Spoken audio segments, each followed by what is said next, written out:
All these small things, these small disciplines. Why do you make your bed in the morning time? When I was in the military, I never forgot. I was like, why the fuck are we folding our shirt up this way? Why? Why am I making these hospital corners 45 degrees and then folding my bed back 6 inches, the size of $1? Why am I doing this? All these small things that we do in life are building your mind up for discipline.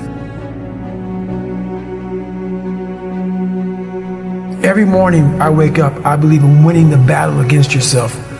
People say, why do you say that? Because there's a lot of things you can control. When you wake up, I talk about making your bed.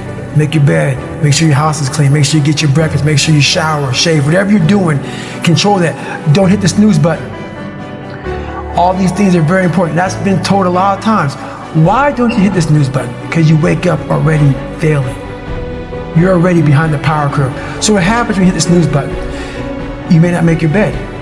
You may not do your hair the way you want it. You may not pick the right clothes out in the morning time. And I go back to this real quick. Remember how you had a job interview for a job? We've had several of them in our lives. What did you do the night before that job, weeks before the job interview, when you knew you had it? You prepared you had a bowl out for your oatmeal, your cereal, whatever you had in the morning time. Your coffee cup was out. Your clothes were laid out. You studied, you rehearsed, you were ready. You brought your best self. You were going to war with yourself because you wanted that interviewer to see your best self. You won. You got the job. After a few months in that job, you look around, I got the job. You start to back off. The clothes aren't out. You're not ready. You're hitting the snooze button.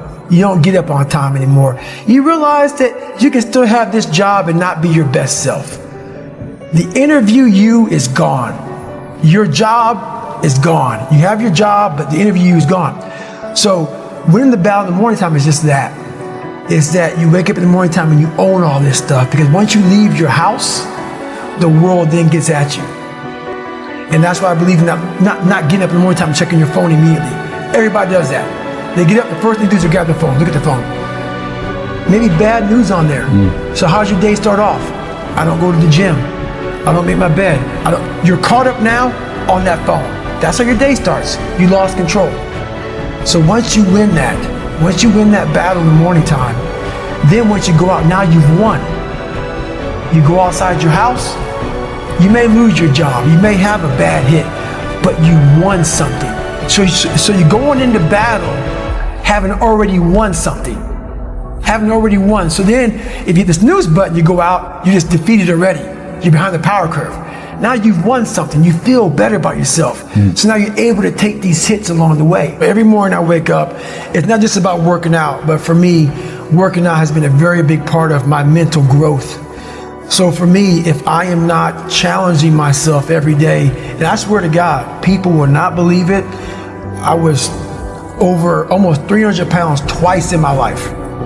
A person that does that twice in his life does not enjoy cardiovascular activity, okay? Yeah. So people can put anything they want to in their head. I did realize one thing. The things I don't enjoy that I still do, that's where growth is at.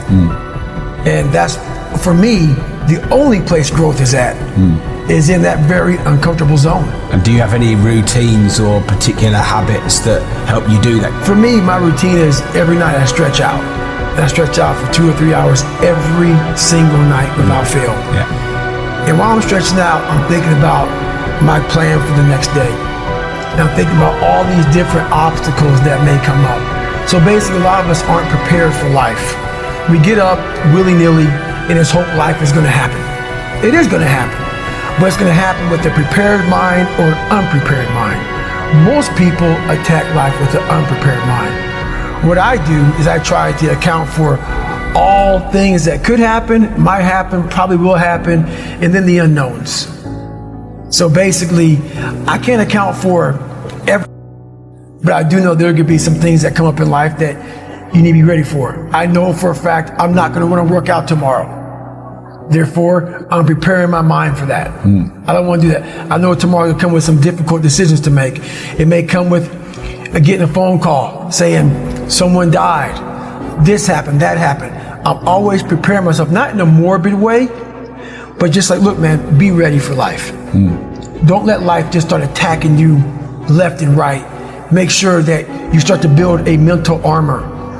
So then you're ready for life. And that comes with a very physical way, and the physical helps out the mental. Do you ever have a day where you just think, fuck it, I can't be asked to do anything. I'm not going for a run, I'm not stretching, I'm doing nothing.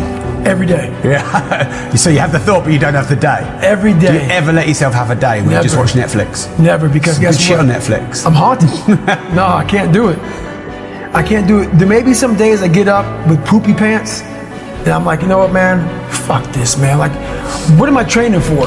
Yeah. I have no race in the docket. Why am I having this such a structured life? Why? And I'm like, you know what? I'm good. I'm done. I retire every day. Yeah. I'm done with this shit.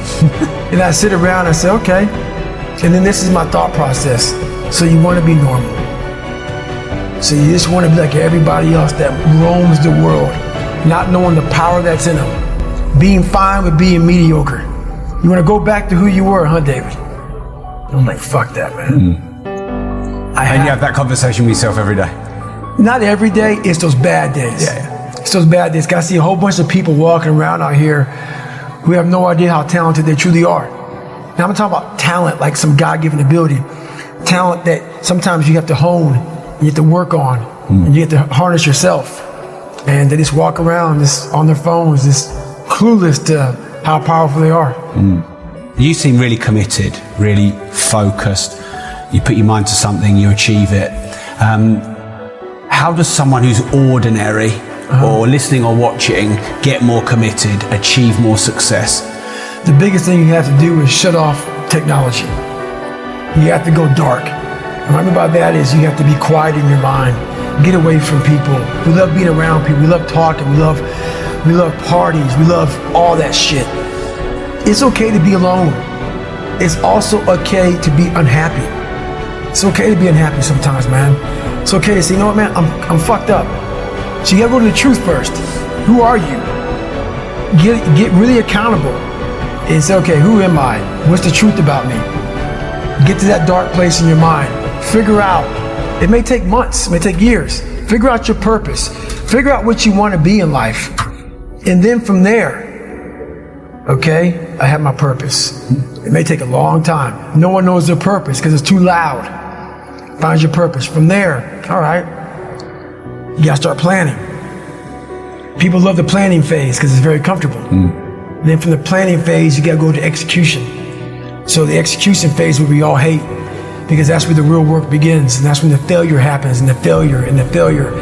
So, but you know, that's kind of how you have to do it. And what sort of things are you doing to get control of your mind? Is it still these fitness challenges and things, or is it? Fitness challenges are part of it, but it's mostly now, really, I'm big into visualization and also self-talk. But also, like, where do I want to be in life? Where do I see myself? And then I start making these plans and how I'm going to get there. And I don't deviate from that plan. So that's kind of how I do them now. I mean, it's a lot more to it than that, but it's a lot of quiet time. I shut out a lot of noise. I only have people in my life that need to be there. If you don't need to be in my life, I'm not about acquiring more friends. I'm not about noise. I'm about, okay, are you trying to go somewhere? You can jump on board. If not, I don't want to hear all your problems. Do you have a solution for your problem? That's what I'm all about right now. So I'm not about whining, bitching, complaining. I'm about, okay, we need to go this way.